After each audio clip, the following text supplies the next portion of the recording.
Kung ayaw mong tanggapin ang tulong ko, bahala ka. Yung plano mo, paalala kay Emma kung paano siya sinakay ni Danilo?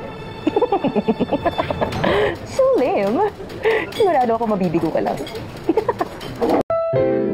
Ang susunod na programa ay rated PG. Ito ay nangangailangan ng patnubay at gabay ng magulang para sa mga batang manonood.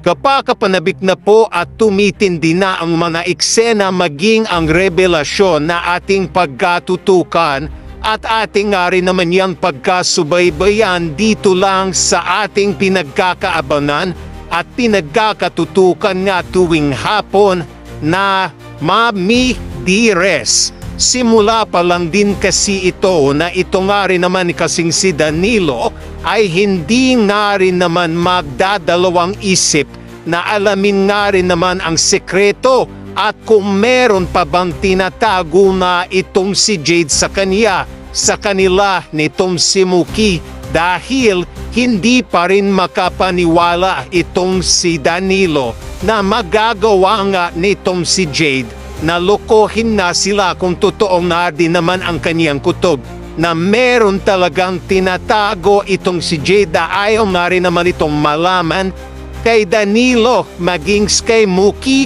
kaya gagawa ng paraan itong si Danilo para malaman ito at alamin kung totoo ba talaga ang tila nararamdaman at kanyang kutob na hindi nga rin naman niya magugustuhan at dito nga ang magiging sagot para tuluyan nga rin namang magbago ang isip na itong si Danilo walang iba kundi ito nang si Aling Sefa.